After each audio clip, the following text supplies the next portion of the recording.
Hey everyone, welcome back to Hoosier Hospitality Farm. I had a part one about a week or so ago that I filmed taking this old liner out and putting this new one in. So if you haven't checked it out, look at the part one DIY for doing your own pool liner. Save a lot of money. The average cost right now is around $7,000. So we'll do a quick little overview. I know it's already in, but it was hard to actually put the liner in and take a video at the same time. So I'll kind of do a quick overview here of how I installed it. So starting off, when you get the box, it will actually say place box in deep end with arrow facing shallow end. So you'll actually put the box right here wherever your deep end is. Set it right here facing the shallow end, and it will actually roll out a couple folds this way and a couple folds the other way, and then you just slowly drag it to the shallow end.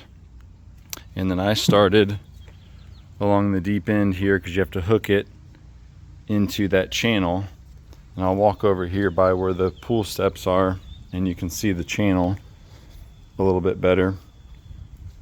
It really is easy. I mean, I had a neighbor come over and my cousin came over and my son, and we slid it over. But if you look real close, there's a little plastic track goes in there, and there's a small little lip on the back side. So you actually have to put the liner in straight in, and then when you go down it actually clicks. So it was really relatively easy. So slide it in the track and pull down all the way around, and I literally just started in the deep end and slid the track around and worked my way. And you can actually see the way the liner is put together. There's 4 indentions, and we just lined those indentions up pretty close with the corners. And after you get the liner in the track, you can actually slide it back and forth. So it doesn't have to be perfect when you're getting in there. So you can actually slide it after the fact. We got it pretty close. I didn't have to slide it too much. And then they actually come with these little black tabs. So on the corners, they're little wedges.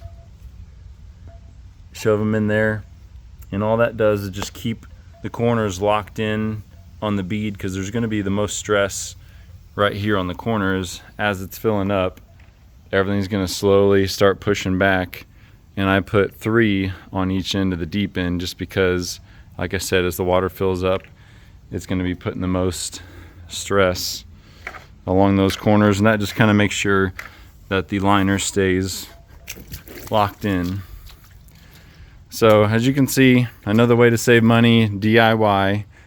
I did put a filter on the end of this hose, but I'm pumping it out of my well. I do have other filtration systems, but unfortunately, well, a little dirty, so it's got a little bit of a tint to it. I'm gonna add some chlorine shock here.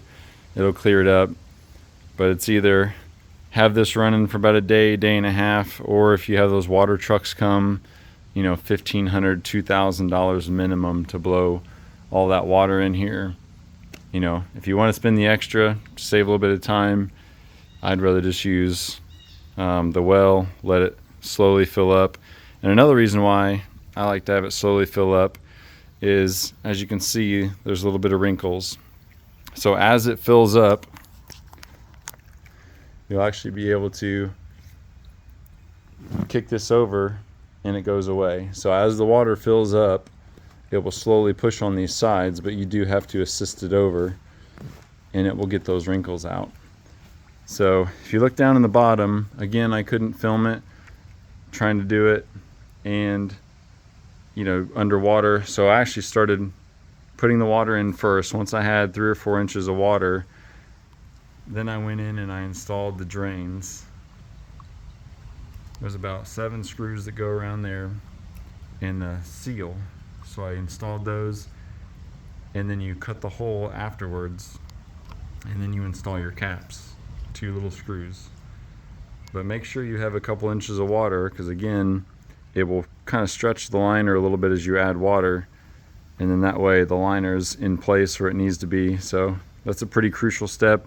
Once you get that done, you have to slowly let the water fill up, and then there'll be some return jets that you have to cut in, but you have to let the water come up. So I went ahead and replaced mine. Mine are about 9 years old. They had some cracks in them. Really pretty easy to change. It's where your returns come in. So as the water comes up, I'm gonna wait for it to at least come probably 3/4 of the way. That way it will actually push the liner down in place, so you don't clamp this on and then the liner's trying to push down and it'll actually rip the liner out from underneath this. So you have to let it fill up. Same with the holes in the skimmers. You can't see them right now. Let me see if I can feel. So here's the skimmer boxes.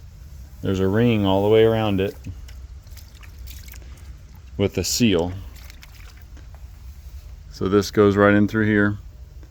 Again, wait for the water level to come, probably at least 3/4 of the way up, and then install this. So you're gonna have to feel around where those screws go. I took a picture before I put the new liner in, but you can actually feel where the screws are supposed to go. Put this on first, tighten it down, and then you cut the hole out in the opening. And then mine were kind of faded again after 9 years. I got some new covers. These will actually snap on top of that after it's installed, just kind of like a beauty ring. And then you get to the fun part. So these are where the steps are.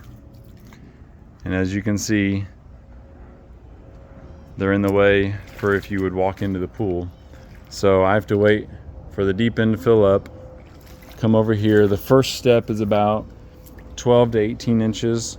So I'll let about 3 or 4 inches of water kind of push down on this where it needs to go. And then this is when I'll actually cut the opening for the stairs. And it's just like the other stuff. There's clamps with seals. So those will go along. Again, you'll have to feel.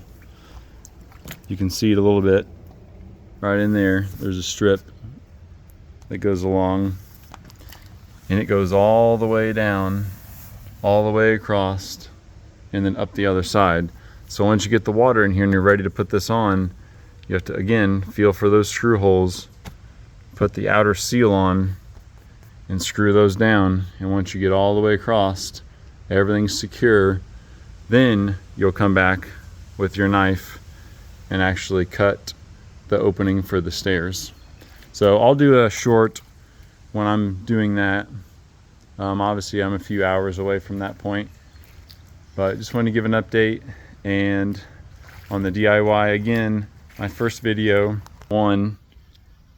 it showed the old liner, nasty liner. All I did was take a regular box knife and slowly cut small pieces of the old liner out, throw them away, and then vacuumed, swept up any debris and everything that's underneath the liner. Sand, some people have sand. I did concrete and then a poolcrete on top, so mine was really pretty clear. Looked for any cracks. There wasn't any cracks in the walls, anything like that. And then that's when you can install your new liner. So any questions, please comment below, like and subscribe so I can continue putting these videos on. I really enjoy doing this, and just another project here on the farm. And again, we'll have some follow-up videos as this fills up. There's just not a ton of videos out there of people installing their own liners, kind of a DIY. The liner cost me about $2,000. Other than that, I'm gonna have some water, which is the well, a little bit of electricity, and then I replaced some of the covers. So altogether, $2,050 maybe versus $7,000.